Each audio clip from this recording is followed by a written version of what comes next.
Hello and welcome back to the Tea and a Buddy podcast. I'm Dominic. And I'm Erica. And today's episode's going to be about, is it Harry Potter or is it just British?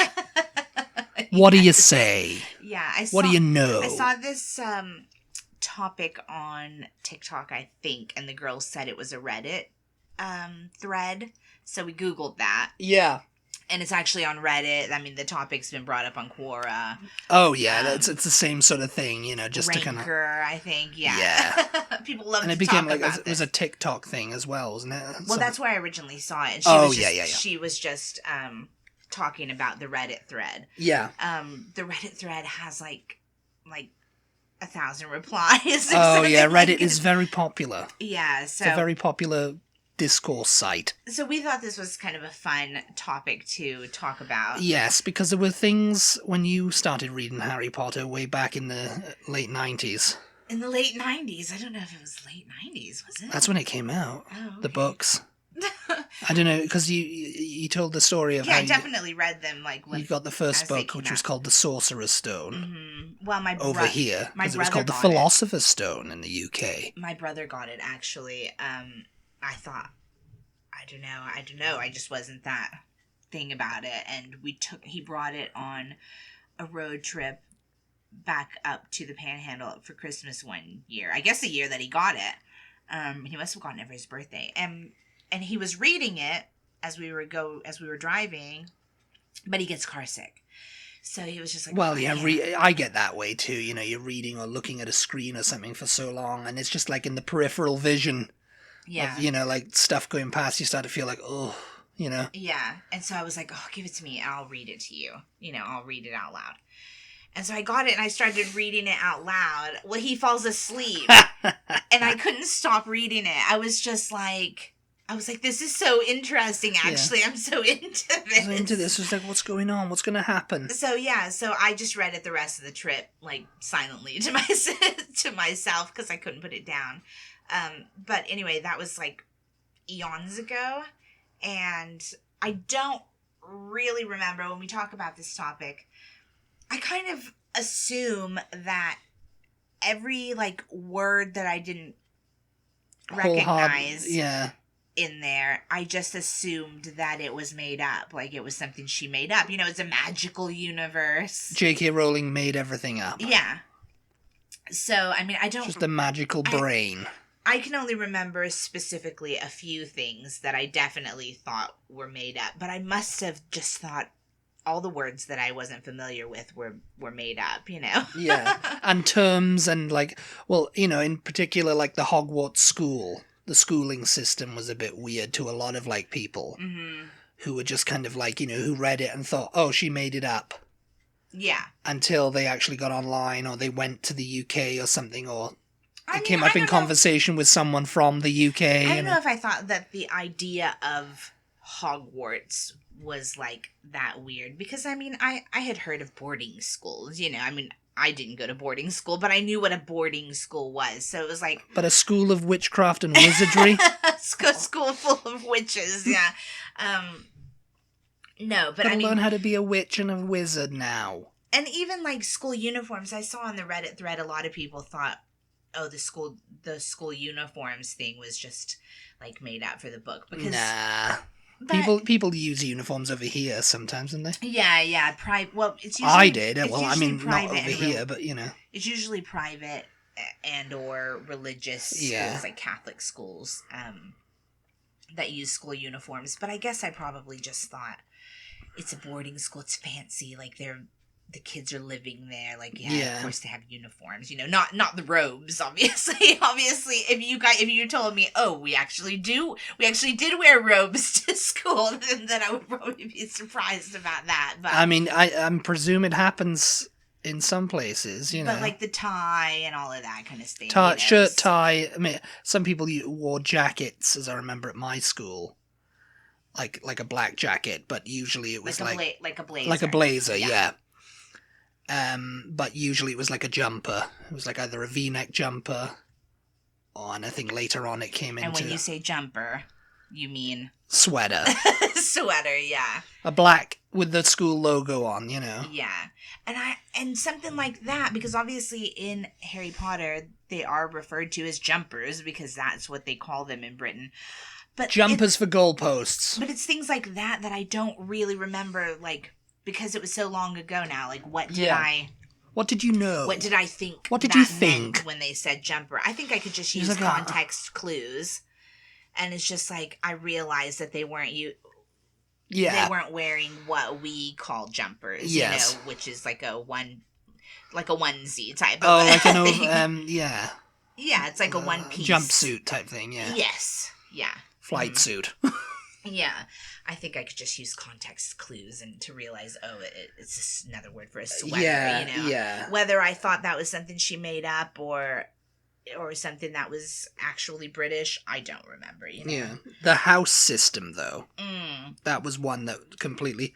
And, like in some foreign adaptations, because, it exists throughout the world. The house system or the book? The house system, yeah. Yeah. But in some places it's just like, we don't know what that is, so they had to kind of like, they had difficulties translating it, and, we'll have to like explain this a different way.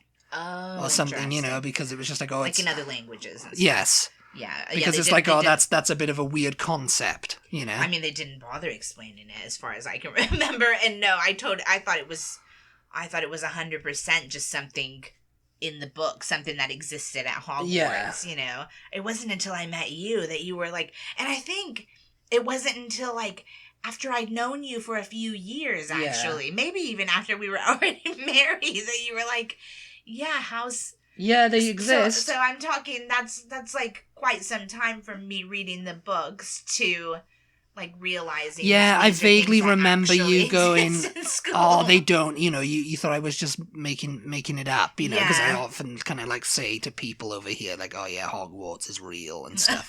They don't believe me, And it's just like, no, like the house system was real. I was in a house when I was in school. I think I said it, and you were just like, "Yeah, okay, what was it, Gryffindor?" Yeah. Because you thought I was making it up, and I was like, no, it was actually Pleiade House. Yeah. And I sat you down and I explained the story.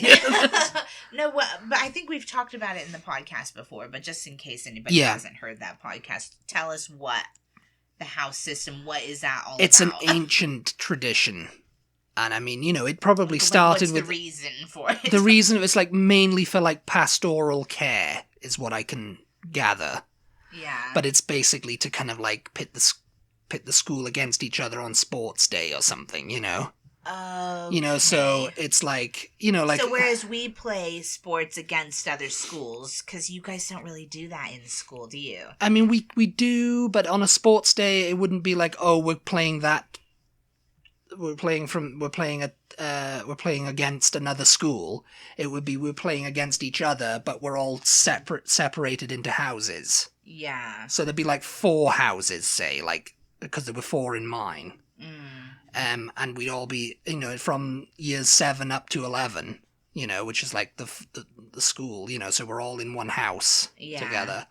And, that's where house points and everything come in too. You'd be like, 20 points to Gryffindor, whatever, We'd compete. When you say sports day, I guess that's kind of like our track and field day. Yeah.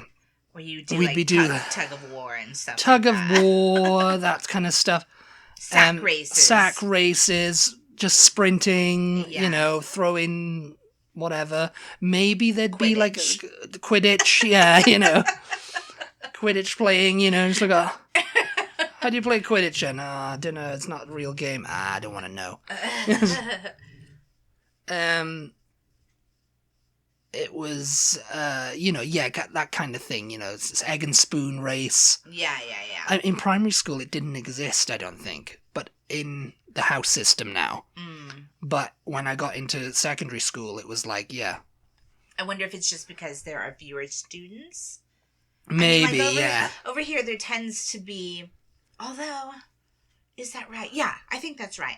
There tends to be more elementary schools because obviously teachers can't handle like a big class of 5-year-olds, Yeah, that's true. 6-year-olds. So the classes are smaller, like, put less students in the schools, Yeah. have more elementary schools. And then several elementary schools will then feed into the middle school. A few of the middle schools will then feed into the high school. And then you have fewer and fewer schools as you go up in grades or years or whatever. Yeah. That's I guess so. And it's like you were asking me how I was sorted into it. Yeah. And I mean, when I got there, it was when I joined. They placed a hat on your head. They put a little hat on my head. They pulled me into a room, as I remember now, and they made me like do a test. Oh yeah. And like, oh, who are your friends here? Have you made any friends here? Blah blah blah. Yeah. What do you like doing? I can't vaguely remember that kind of thing. So that you're kind of in with your friends? Kind of, but they just... Or did they want to separate you from your friends? Well, I mean, sometimes it was, because I don't think I had any, like, of my friends that I'm still friends with from school now. I think they were in different houses, Oh, yeah. It wasn't like a Ron, Hermione, and Harry thing, where they were all in Gryffindor. Yeah. It's like I had friends in that house, but it would be annoying at sports day. I'd have to sit in that section away from them because they were in another section. Oh, yeah. And it would be like, the Eisteddfod or whatever, you have to sit with your house. Yeah. And I'd know a couple of people, like I'd be friends with them, but it was like, oh, I don't hang out with you in school. Yeah. I hang out with them, but they're all over there. So the houses don't have anything to do with classes then? Not really, no. It's just a like pastoral care or whatever, I don't know what you that mean means by like, that. like emotional support and well-being and stuff like that. Well, to use my old school Bringwin, I was in House Leiady, and that was that colour was green. Yeah. And apparently that means... So you actually do have colours. Yeah, we have colours and everything, yeah. And that's ambitious, capable individuals. Oh, yeah. House Coffee. It's a bit like Gryffindor. Pleiades, the houses were named after rivers. You can name them after historical figures. Usually they're named after like Winston Churchill or Sir Francis Drake or something like that. But nowadays, with like people deciding, oh, we're going to name them after Greta Thunberg and Marcus Rashford and all, more contemporary figures, House Coffee is blue, and that's enterprising creative learners, House Towie, yellow, ethically informed citizens. House Morlice, red, healthy, confident contributors, Okay. It's just like, it's, and I think she had that in her books, like, they had that kind of like, these are the type of people that are in those houses. Green was evil. Green was evil, Slytherin. Like Hufflepuff is yellow, and that was like the more like... Yeah, Morlice was red. I think I did want to be in Morlice. I think because my friend was in Morlice. Or a couple of my friends were in Morlice, yeah. But yeah, like sports days and the Eisteddfod. You actually do have a head of house. Yeah, there's like a head of house, yeah. Yeah, and it's one of the teachers, yeah. Yeah. And, I can't remember who it was for me. I think she was head of like a year too, actually. Yeah, but, we had prefects as well. That's another thing. Yeah. Okay, prefects is another one that I definitely remember reading in the books. And I just thought, how sometimes J.K. Rowling would do, like, use, like, a spell. So, like, ridiculous. Yes. Was obviously supposed to be, like, ridiculous. Like, the word ridiculous. Yeah. But it was just spelled a bit different, pronounced a bit different. I thought prefect was the same thing. I thought it was just her way of, like, changing the word perfect. And it just meant, this is the perfect pupil.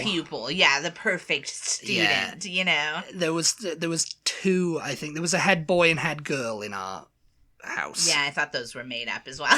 Head boy and remember, head girl. In our house, and they were both prefects. And apparently I was up, because it starts in it's like year 10, year 11, because you're the oldest. So you're prefect for the entire, like, range of school. So you have to be on, like, duty Yeah. And like hall monitors and whatever, they're kind of like that's kind of thing, and they're just like you get on, you make an example to those. Yeah, I mean, I was up for it. I was a candidate for being a prefect. Yeah. But my attendance record was not good. Oh yeah. And so they were just like, oh, you can't be a prefect. You missed out. We'll have to give it to this other kid. Yeah. Or whatever. And so they gave it to another guy and another girl. They were like, and they were just for the like year or 2 years or whatever it was. And do we know what prefect means? I don't. It's think like I've ever looked the it head up. of an administrative area. Okay. That's pretty much what it is. It's like you could be prefect for this district, Oh, yeah. District prefect. Because, I mean, I could get what it was. I mean, we have sort of the same position in schools. And prefects usually would, like all the other people who went, it was a prefect. Oh. Yeah. And because they had a badge. I think, I remember they had a badge, like, they had to put it on their tie, Yeah. But I definitely just thought the word prefect was just, oh no, that's just completely 100% a made-up word. No. It was like, it was a prefect. And they didn't get any respect. It was like at our school, it was like, Yeah.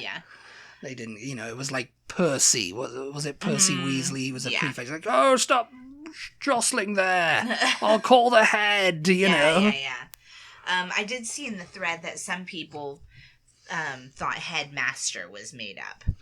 Headmaster? Yeah. That's like the principal. Yeah, I mean, I remember that I got what it meant, but I think headmaster. I was familiar we had a with headmistress the word. at our school. So. I think I was familiar with the word headmaster, though, because it's like if you've ever read anything that's old-fashioned or seen any kind of old-fashioned movie or something like that, like they called them headmasters back in the day, before they started using the word principal. Over here, principal's obviously the common you say. I have no idea what school life in the UK is like now, but I'm presuming it's pretty basically the same as it was when I was a kid. Yeah. Because we were on like the end of like the old style, if you get what I mean. It's like the school I went to, we had like, the headmaster, we had houses, we had all that, and we had nicknames for the teachers. Yeah. And some people would never know what the real name of that teacher was, It was just handed down. And I remember thinking about this maybe a couple of years after I left school, or, we were talking about how did that name, because we didn't start with that name. It must have been a kid in like the 80s or whatever who called him that. And it's just kind of like been handed down, like the what's it called? The map. The Marauders map. It's been handed down to reading kid after kid in school. It's just like, this is that teacher's name. Because, you talked about the headmaster and headmistress. I remember their nickname. Mm-hmm. And it was Winnie Witch. Oh, yeah. And I never knew her name for years until I saw it printed, her real name, Yeah. It's just because everybody called it, it's Winnie Witch. Here comes Winnie Witch. You gotta go, run, And it's just like... Winnie Witch, and the assistant head was called Dread for some reason. Oh my god! If you guys haven't heard our nicknames podcast, where we talk about Britain's obsession with shortening people's names and just nicknames in general, you should go listen to that. Because I'm sure that I think, and I thought, that's just kind of like a distinctly British thing too. Yeah. Because you said, we didn't really have too many nicknames for our teachers. I mean, not that that was so ingrained that the kids. Because I remember a kid. Once, it was our geography teacher. He only knew him as the nickname. Yeah. Which was Willie Jog. Oh, yeah. And it was like, this other kid came in from like year 7 looking for him. And said, is Mr. Williams here? And it was like, who's that? It's like, that's a teacher. Did you call that to them? I mean, what did you call them when you called? When sir. You needed to, Sir or, miss. Yeah, sir or miss. Yeah. Sir or miss, We wouldn't say Mr. So-and-so, No, I can only remember, like, calling teachers by their last name. And it wasn't all teachers either. That some of them earn nicknames, for whatever, Yeah. I mean, like, in Harry Potter, they say McGonagall. They just, McGonagall, sometimes instead of saying Professor McGonagall, they say McGonagall. Yeah, and we did that in school. That's funny because they never bothered giving, like, nicknames. No. In Harry Potter. Or, like, The In-Betweeners or any other, like, school-based show. I don't remember too many. So maybe that was just your school. Yeah. No, because my dad remembers having nicknames for teachers when he was like, oh, that Tommy Titch, he was a maths teacher, he was a psychopath, you know? Yeah. While we're talking about the school still, the common room. Common rooms, yeah. I remember thinking... That's more of a boarding school type thing. Okay. Yeah, we never had one in... Although, it was a canteen. You mentioned the In-Betweeners just now, and they do kind of have a common room, because they're sixth form. What does that have to do with anything? It's like when a school is like... Because I left school at 16, that was when our school stopped, you know? Yeah. It's like there was no... Sixth form is the 16 to 18. Yeah. You know, that's the final 2 years. Mm-hmm. So you're kind of like in college then. Yeah. So you get like a little bit more like, oh, here's a common room and stuff like that, you know? Yeah. So that was like a sixth form school, you know? Yeah.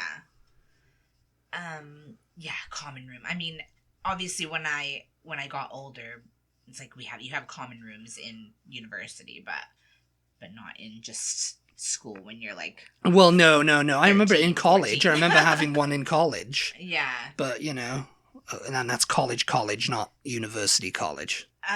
Some other things that were on the list. Let's see. Let's go to food. Food. Yeah, because obviously a lot of the food was just kind of like, oh, I figured that, you know, that a lot of people were like, oh, I thought that was just made up. Well, anything that we've never heard of. It seems, though... There's a lot of things surely now with the internet, everyone's heard of heard of it. But there's a lot of British foods that we don't have over here. I mean, we talk about that in the podcast all the time. Oh, yeah.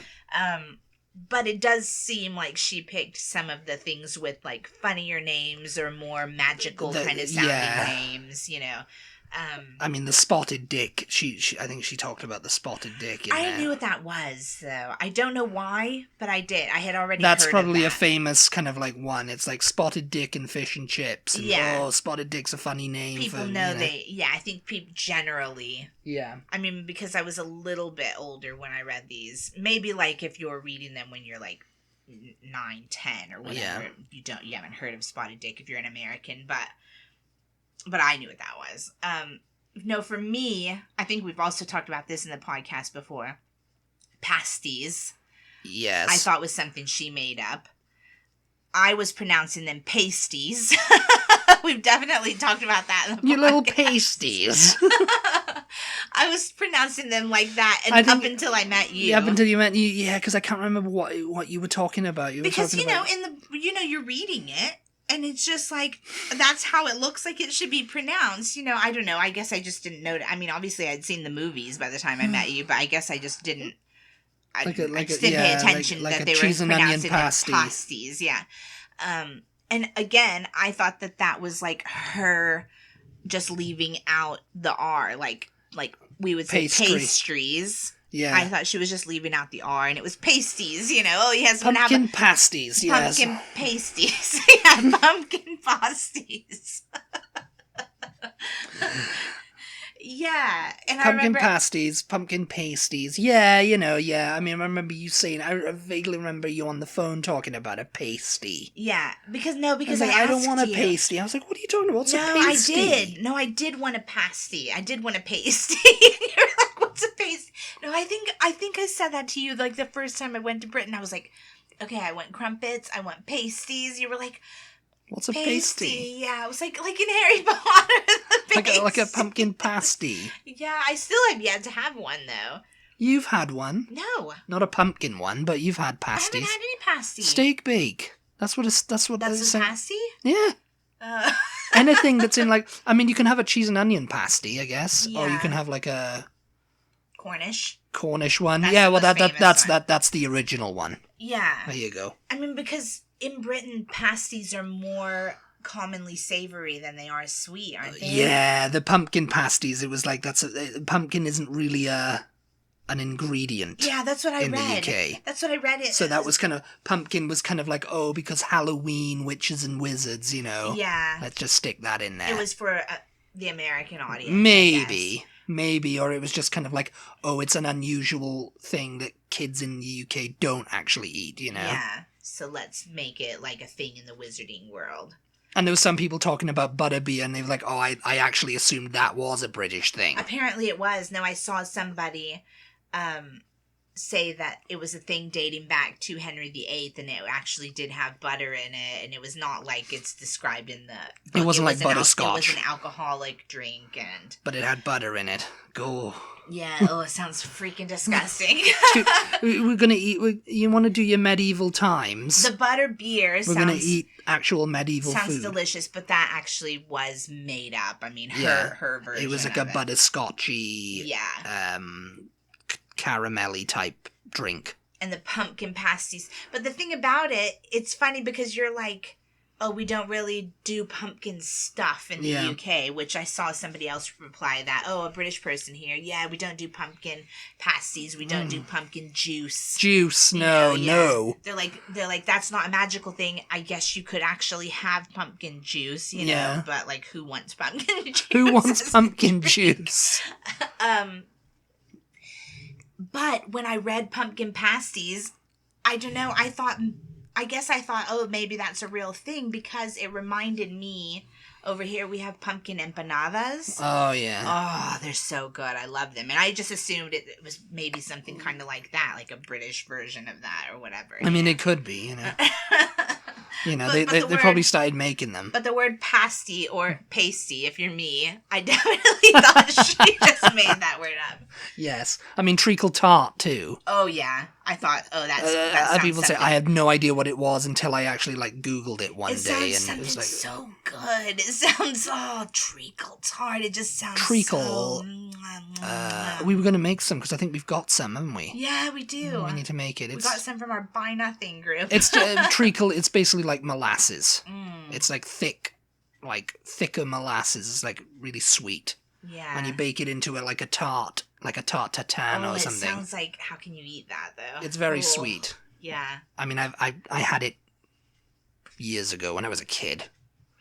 I mean, yeah, I had no idea what treacle was, or if it was a real thing, but it sounded very magical. Yes, and Knickerbocker Glory. Knickerbocker Glory, yeah. That just sounds so made up. Knickerbocker Glory. I used to have Knickerbocker. It was a very 1970s kind of like dessert. It just looked like something. And it was like very popular into like the 80s and the 90s. You know, you see the movie, Sunday luncheon and have a Knickerbocker Glory. Yeah. Like I can't remember like reading about the Knickerbocker Glory, but I remember seeing it in the movie and just thinking, oh my god, it looks like something, because it was really piled up, wasn't it? It's what is it? It's like it's like a basically like a sundae. It's like a massive sundae, and you get it in like one of those like flower glasses, you know, like they're like a flute, but I don't know, they're like a tall ice cream glass. Yeah. Mm-hmm. And they're kind of like like a sundae glass. Like a sundae glass. Yeah. And it's just like ice cream and syrup and I think it's just ice cream. Why is it called Knickerbocker Glory and not just an ice cream sundae, though? It's basically like ice cream, fruit, and meringue. I think that's like the classic one. Oh. I think there's a little bit of meringue in it too. I mean, I just remember it being just ice cream and sauce, you know, and it's like layered. Yeah, I can remember. I can see Ron eating it now, and it's like so tall, and it looks like out of Willy Wonka or out of the scene from. Do you remember the scene in Hook where they're eating the make believe food? Yeah, and then when you can finally see it, and it's all colorful, and it's like piled high, and it looks. It's like there's no food. And he's like, "What are you talking about? There's food. It's delicious." Yeah, and it's just like, "Oh, I believe now." You know? Yeah. It seemed like something like that, like Knickerbocker Glory. I mean, you know, it's like, as you say, like the Knickerbocker Glory. It's actually originally American. Oh, is it? It came out like in the early 1900s in New York. You know. Yeah. Because that looks like something. It's extravagant. Why is it Knickerbocker Glory and not just as Sunday? Apparently, it's thought to be named after the Knickerbocker Hotel in Manhattan. Okay. So, you know, the hotel was pink and cream coloured and well known to the denizens of New York. After it closed in 1920, a tall pink and cream coloured dish was created in honour of the hotel, and the word glory was appended to the name of the dish.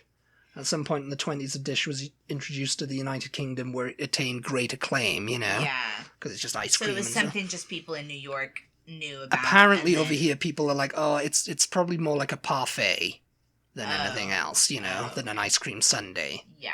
But a parfait is kind of like a trifle, I thought, you know. Sort of, yeah. I mean, apparently in Britain they love layered things. Trifle, layered, you know. Yeah. But treacle tarts, Knickerbocker glories. What else? There's some other food. Sorry. Oh, and pasties. Yeah, I mean, Humbug. Oh, humbug, peppermint humbugs. Yeah, you thought that was just something Scrooge said. No, but I mean, you just have no idea. I think they do actually talk about humbugs in Harry Potter, don't they? No, yeah, that's why it's on the list. Yeah, I know. Yeah, I know. But peppermint humbugs is what they. But it's just like it just sounds like made up stuff. But you said humbugs are a real thing. Yeah, they're like a hard candy, is what your grandmother would try to give you. You know. Yeah.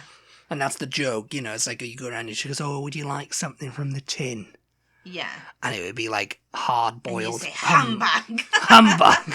Bah humbug. Yeah, that kind of thing. But yeah. You mentioned Nicholas Flamel. Nicholas Flamel, yeah. Yeah, I mean, obviously he sounds like a made-up character. You just assume he's someone like Dumbledore or, you know, Harry Potter himself or whoever. But apparently he was a real person. He was a real person, and he's thought to have, you know, created the Philosopher's Stone when he was in his alchemist years, you know. Yeah. Which is, you know, can turn any base metal into gold. Yeah.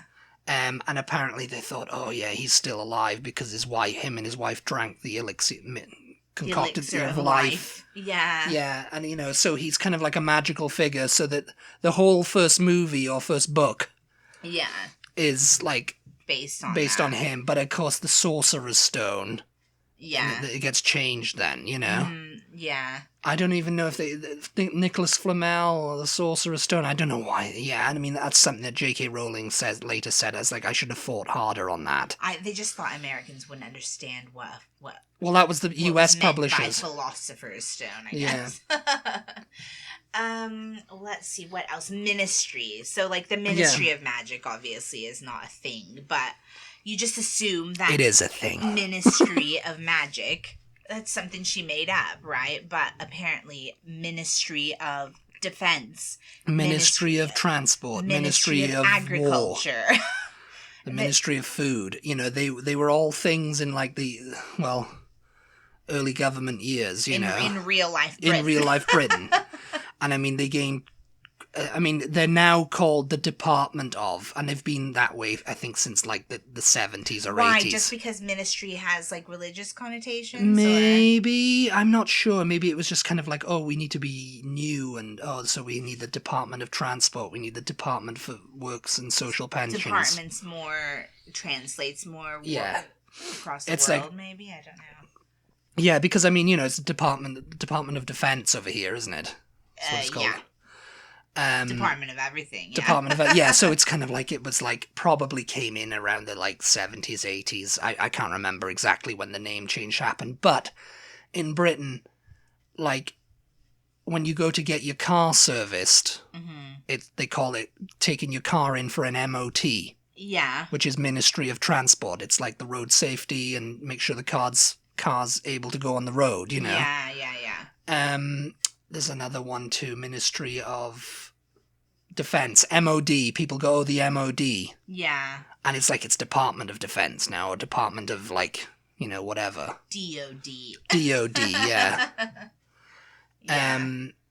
So, you know, you have that kind of thing, you know, like, but they're still calling it MOD, or, you know, they're still using the archaic terms in Britain. It's all sort of been generalized now to just, like, Department of thing, but there's still archaic thing in Britain. It's all very much old with the new, you know. Yes, still very much, you know, like, yes. The Grimm is also on the Grimm list. Yeah, you were talking about that, and you like, didn't even remember what I was talking about. Yeah, the Grimm. Okay, so for anybody else who doesn't remember what I'm talking about, when Harry is in occlumency class, I think it is, you know, with the tea leaves, yeah. He's got to read his tea leaves, and so he drinks the tea. Superstition, yeah. Yeah, and his tea leaves are in the shape of a dog. And they say, oh, you've got the Grimm, the Grimm. And you see the Grimm, and that means death is coming for you. Death is coming for you. Voldemort. I just thought, oh, it's something made up. You know, it's funny. Voldemort can't get me. It's funny because very little of the things that are talked about in Harry Potter is actually made up. It's actually made up. It's just, like adapted. Yeah, well, yeah. It's just... Well, I'll get to my point in a second. They've just done some magic. The Grimm, though, is apparently a part of Celtic folklore. So it's a real thing. I mean... Yeah. As far as Celtic folklore is considered. Yeah. Christmas crackers. Christmas crackers. That's the last thing on this list. Other things are mentioned in the thread. Yeah. And people mention, like, the word snogging. They thought that was totally made up. Oh, yeah. Filch punting. Oh, students yeah. across...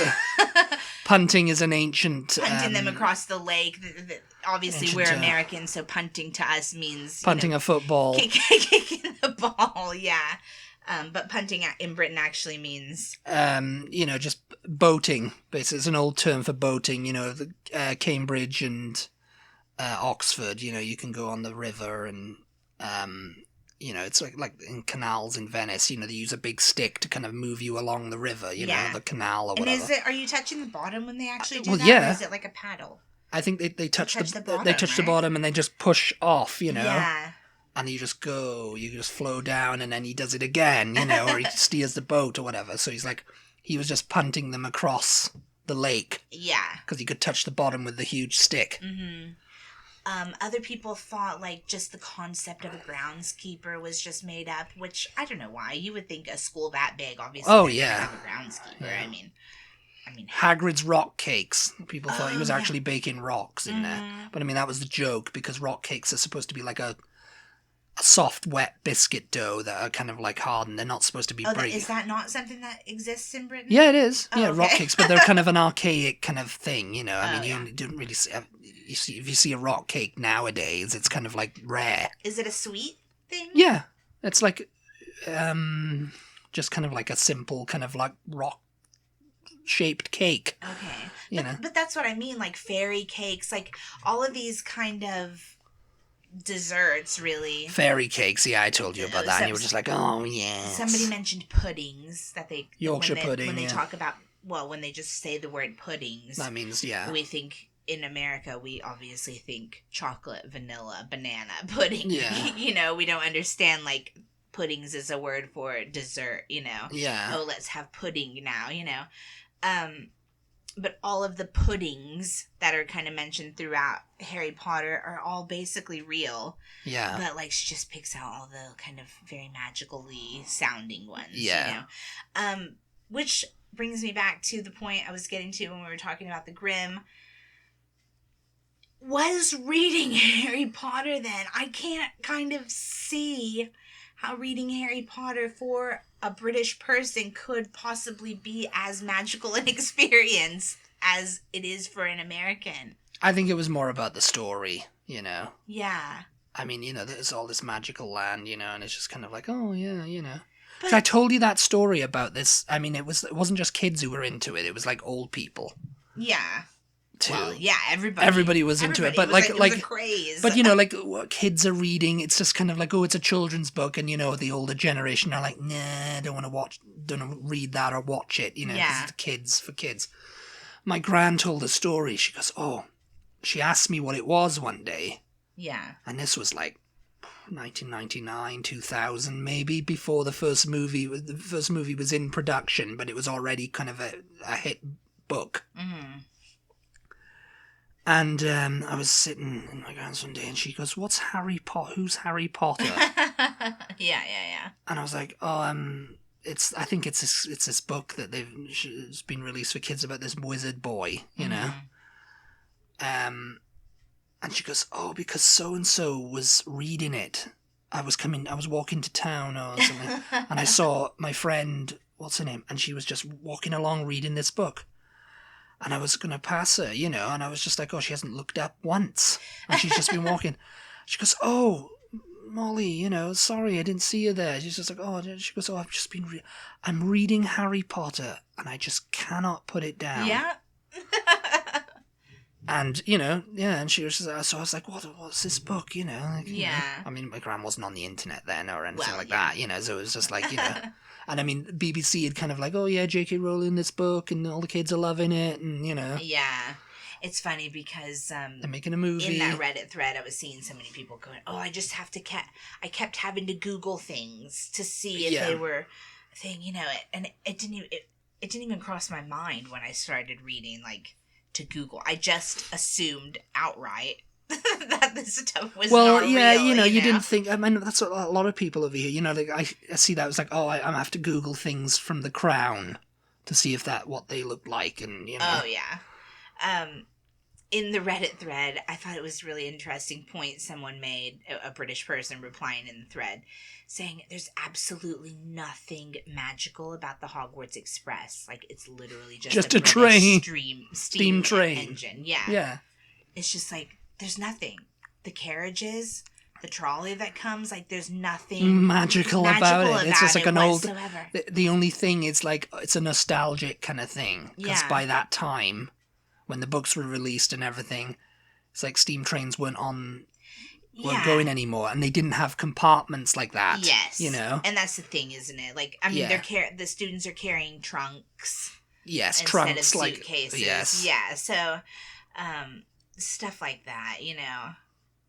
But because you know they got the trunk, and it would be loaded on by a porter, and away you go. You know. But I'm just thinking now, like, you reading it. You're reading about the houses and treacle tarts and Christmas crackers and you know, prefects and knickerbocker glories and all of this kind of stuff, and it's like, it's all stuff you're familiar with, so it doesn't sound magical to you. So how did these books ever get so popular in Britain? I think it was, as I say, I think it was just like the story itself. You know, oh, Harry Potter, and he finds out he's magic. The end. You know, it's like the local boy next door. Because even like a gnarly street like Diagon Alley, you know, with its but the thing is, again, it's like, oh, that's just like so-and-so in Exeter or so-and-so in York, you know, like the shambles in York. It's like, oh, but it doesn't feel magical because it's stuff you guys are used to. It's because we are magic. We're all magic. It's just a concept that I never really, like... Yeah. I never really thought of, like, Harry Potter, like, how can you be as into it? It would be like me. It got popular, and all the, you know, girls who were obsessed with Harry Potter, getting their freaking glasses and their hair cut into the Harry Potter freaking thing and all that. You know, I remember a few girls at school, well, not from my school, from another school, who were friends with a girl I knew at school who was like, they used to call her Harry Potter because she put on the glasses and she did her hair like into like the Harry Potter hair. And I think she even wore a robe or something like that. She didn't like do the cosplay thing, but it was just like, you know, she wore a robe and she maybe even had a wand. I don't even know. It's just like, you know, they used to call her friend is Harry Potter. Oh my God. That's funny. Yeah. I don't know. It's just interesting, isn't it? Like, yeah. Aside from the magic, like everything else is just kind of normal. Oh yeah, steam train, you know, yeah. Yeah. Going and like... Yeah, steam trains. Eating pasties, you know. I mean, I used to go on steam trains as a kid, you know, like Heritage Railway, you know. Yeah. Like you were saying about the Christmas crackers, I think, before we started recording. They would have been more... They probably would have been fantastic to British people.